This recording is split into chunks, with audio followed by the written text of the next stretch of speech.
Hay casos que se vuelven famosos por el relato y otros por algún rastro físico dejado en la escena. Valensole tiene las dos cosas y por eso sigue dando vueltas después de más de 60 años. Todo empezó con un agricultor francés, un ruido extraño y una caminata corta entre lavandas. Hasta ahí nada que parezca cambiarle la vida a nadie, pero después Maurice Macé llegó al otro lado del terreno. Vio algo que lo obligó a hablar con la gendarmería, con la prensa y sin querer, con la historia grande de la ufología francesa. Les doy la bienvenida. Yo soy Paul y esto es Historias Oscuras del Misterio. El 1 de julio de 1965, a la mañana, en la Provenza francesa, Maurice Macé salió a trabajar como habitualmente lo hacía. Tenía 41 años, era agricultor, padre de familia y cultivaba lavanda en la zona de Lolivol, cerca de Valensole, en los Alpes de Alta Provenza, Francia. Era un lugar apacible, con campos abiertos, colinas suaves, caminos rurales y una rutina concreta: revisar la tierra, cuidar el cultivo y comenzar temprano para aprovechar las horas frescas. A las 5:45 de la mañana, según su declaración ante la gendarmería, Macé escuchó un silbido fuerte. Lo primero que se le vino a la cabeza fue un helicóptero. Tenía sentido porque hay que tener en cuenta que en la región había un contexto militar real. Por ejemplo, en junio de 1965 se habían realizado maniobras conocidas como Provence 65 con helicópteros de la aviación ligera del ejército francés, sobre todo modelos Alouette 2 y 3, y Valensole quedaba solo a unos 20 kilómetros de Manosque, dentro de un área donde era posible ver movimientos de ese tipo. Así que el ruido podía tener una explicación terrestre, al menos en principio. Macé rodeó un pequeño montículo que le tapaba la vista, y ahí vio algo apoyado en su campo. En el archivo de la gendarmería se lo describe como un aparato oscuro y mate, de un tamaño parecido al de un Renault Dauphine, un auto compacto muy conocido en la Francia de la época. Tenía forma ovoide, similar a una pelota de rugby. Estaba en el piso, sostenido por patas metálicas y una especie de eje en el centro. En la primera declaración se mencionan 4 patas, pero en entrevistas posteriores, Macé insistiría en que eran 6, como si el objeto tuviese una estructura de araña. Esa diferencia quedó como una de las contradicciones más citadas del caso, aunque en mi opinión es un detalle sin mucha importancia. Junto a este aparato vio a una figura pequeña. La describió como un individuo de la talla y corpulencia de un niño de 8 años, con una especie de traje de cuerpo entero. También creyó distinguir a otro ser dentro del objeto, a través de una parte translúcida o una especie de cúpula. Según Macé, la figura que estaba afuera lo vio y en ese momento saltó al interior por una puerta lateral deslizante. El aparato despegó de manera brusca, elevándose hacia la dirección de Manosque y perdiéndose en cuestión de segundos. El hombre dijo que el despegue fue rapidísimo, sin ningún tipo de reacción visible, sin combustión. El sonido, según él, era sordo y distinto al de un avión común. Para alguien que decía conocer los helicópteros de la zona, aquello no cerraba del todo.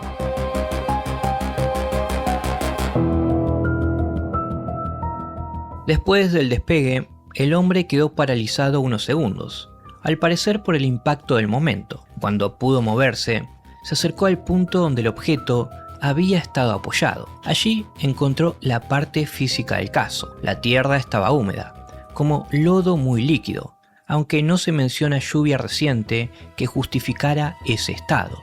En el centro había un hueco cilíndrico y alrededor marcas en forma de estrella o cruz. La gendarmería mediría después un agujero de unos 18 a 20 centímetros de diámetro y entre 40 y 50 centímetros de profundidad, con surcos superficiales que partían desde el centro. Para un caso ovni, una huella en el suelo le da más credibilidad, porque no es solo algo que el testigo pudo haber imaginado, pero a la vez complica todo. Una marca prueba que algo marcó la tierra, no prueba por sí sola qué fue ese algo. Los gendarmes fueron al lugar, tomaron declaración, midieron, observaron y fotografiaron. Al caer la noche, la tierra alrededor de la marca estaba dura como cemento.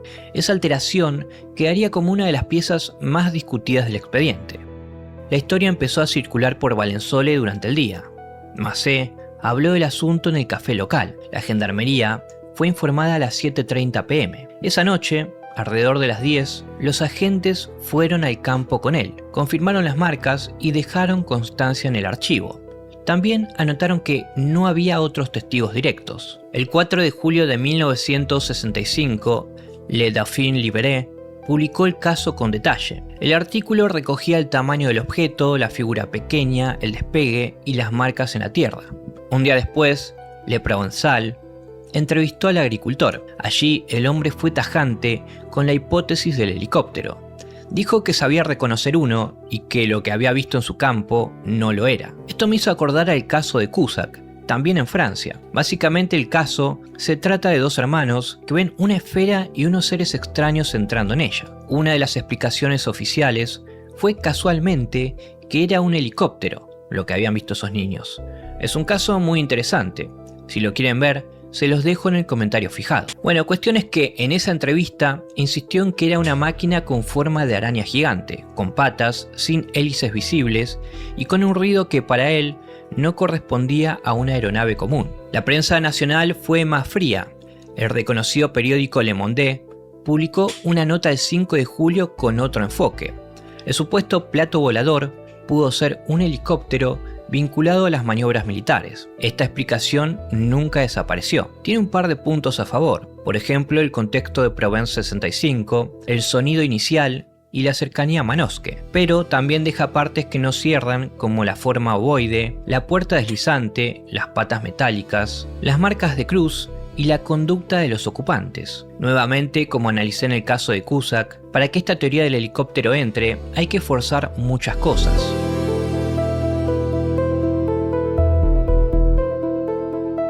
El 18 de agosto de 1965, más de un mes después, Massé volvió a declarar y agregó detalles que, según él, había omitido por miedo. Esta segunda versión volvió el caso mucho más raro. Dijo que se había acercado hasta quedar a unos 7 metros del aparato. Allí habría visto a dos seres agachados junto a una planta de lavanda. Uno estaba de espaldas.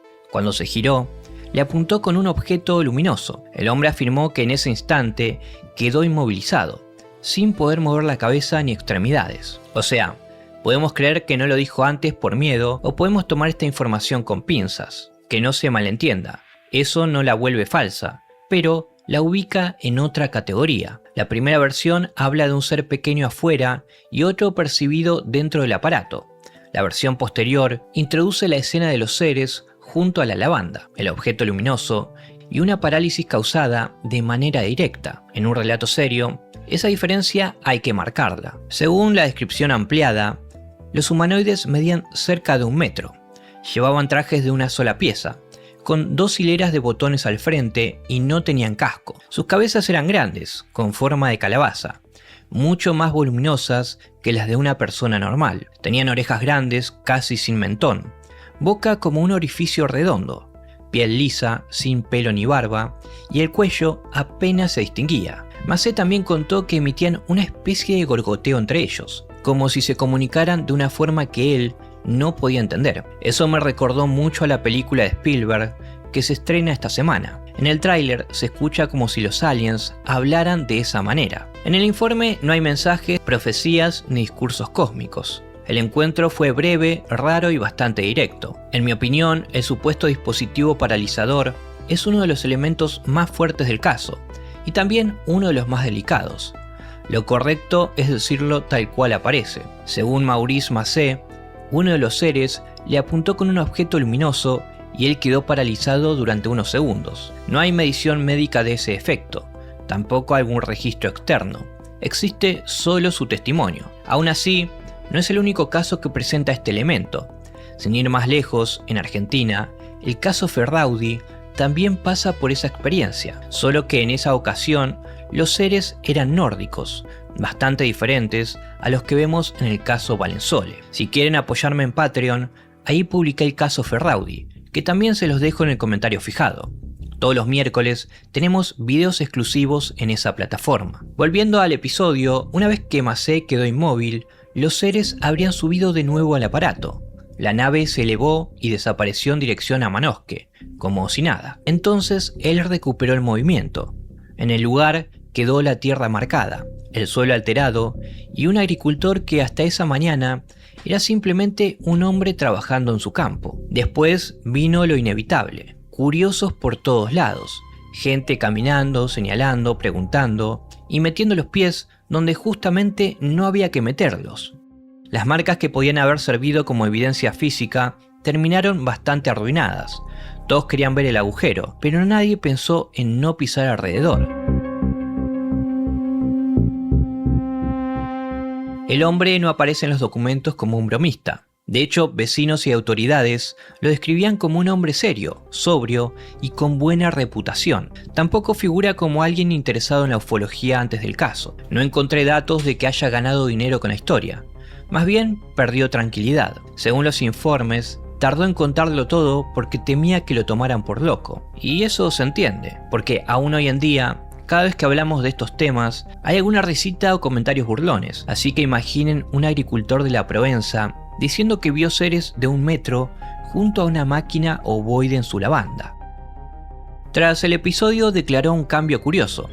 Dijo que empezó a dormir mucho más que antes. Antes dormía unas 6 o 7 horas y después empezó a necesitar casi el doble. Investigadores posteriores como Pierre Guérin y el psiquiatra Baudouard mencionaron esa hipersomnia como un efecto duradero. Aún así, no hay un parte médico contemporáneo que demuestre una lesión neurológica, una exposición radiactiva o un daño físico concreto. Tampoco se registraron quemaduras, náuseas o pérdida de tiempo prolongada ni secuestro. Si hablamos del terreno, ahí tampoco se encontraron restos metálicos, combustibles o piezas abandonadas. La gendarmería documentó el agujero, los surcos y el endurecimiento del suelo. Más tarde, Pierre Guérin analizó muestras y reportó un nivel de cal de 18,3%, frente a un nivel normal cercano al 1%. Sugirió que aquello podía relacionarse con corrientes electromagnéticas provocadas por el objeto. Dominique Caudron planteó que ciertas marcas podían coincidir con un tanque agrícola o depósito de fertilizante. Esa línea intenta explicar las huellas desde algo terrestre. El caso entró fuerte en la ufología francesa. Jean-Claude Borret lo difundió en los años 70. Michael Figuet y Jean-Louis Roucon lo incluyeron en compilaciones de encuentros cercanos en Francia. Pierre Guérin lo consideró uno de los casos más sólidos por la combinación de testimonios y huellas. También, obviamente, hubo miradas escépticas o sociológicas, como la de Caudron, y análisis que compararon el relato con la cultura de ciencia ficción de la época. Algunos autores señalaron parecidos parciales con revistas o relatos antiguos de platillos voladores. Ese es uno de los puntos más interesantes de Valensole. El caso es raro.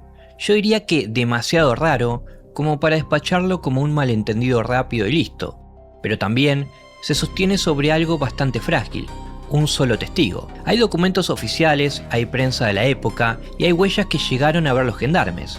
Todo eso le da peso. Ahora, cuando entramos en los humanoides, sus caras, sus movimientos, la nave y ese rayo que habría paralizado a Massé, ahí estamos caminando sobre su palabra. El GEIPAN, organismo francés vinculado al CNS, que para que se den una idea, era como una especie de proyecto Libro Azul pero de Francia, recopiló los documentos en 2015 y mantuvo el caso dentro de los no explicados, categoría D. ¿Esto significa que Francia haya confirmado extraterrestres en un campo de lavanda? No del todo. Significa que con los documentos disponibles, no se pudo cerrar el expediente con una explicación convencional. Las explicaciones posibles siguen ahí sin cerrar del todo. Para quienes leen el caso como algo extraterrestre, pesan el aparato desconocido, los 2 seres pequeños, el suelo marcado, el despegue repentino y la parálisis. Para otros, el contexto militar le da peso a la teoría escéptica. Los helicópteros Provence 65, los Alouette, el ruido descrito y Manosque bastante cerca. Después, si cabe, aparece una opción más humana. Tal vez Massé vio algo real, pero su memoria, el miedo y todo el clima ovni de los 60 terminaron armando el resto. ¿Fraude? Puede mencionarse, pero no pisa fuerte. No hay beneficio claro ni tampoco alguna acusación seria contra Massé. Lo más fuerte del caso es la rapidez de la documentación. El hecho fue registrado por la gendarmería y apareció en la prensa de la época pocos días después. También suma el tema de las huellas y la reputación del hombre. Entonces, sin vender humo, podemos reducirlo a lo siguiente. El 1 de julio de 1965, Maurice Macé contó que vio un objeto extraño en su campo de lavanda. La gendarmería revisó el lugar y dejó registradas marcas en el suelo. La prensa local y nacional se metió rápido en la historia. Con el tiempo, algunos lo pusieron entre los casos más importantes de Francia. Otros hablaron de helicópteros, maquinaria agrícola, memoria alterada o cultura ovni de los 60. Y aún así, más de 60 años después, el caso continúa abierto dentro de los archivos franceses. Yo personalmente no puedo afirmar como un hecho que aquellos seres vinieran de otro planeta, pero en mi opinión, definitivamente eso que vio no fue un helicóptero para nada.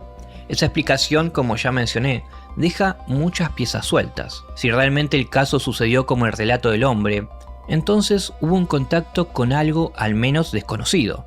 No sabemos si fueron extraterrestres, algún experimento militar o seres de otra dimensión. Pero en cualquiera de los escenarios, ese campo de lavanda quedó marcado, por una nave, por una máquina, por una confusión o por una historia que creció más que su propio testigo. Pero el caso Valenzuela sigue ahí, y hasta hoy, cuando Francia habla de humanoides, ese nombre vuelve solo.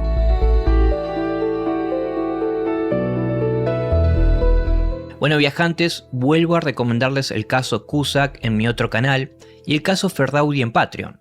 Quiero leer sus opiniones y además les dejo algunas preguntas para que debatamos. ¿Qué creen que vio realmente Macé esa mañana? ¿Las marcas del campo prueban algo o solo agrandan el misterio? Y para ustedes, Valenzuela, ¿es un caso fuerte o una historia que creció demasiado? Los leo.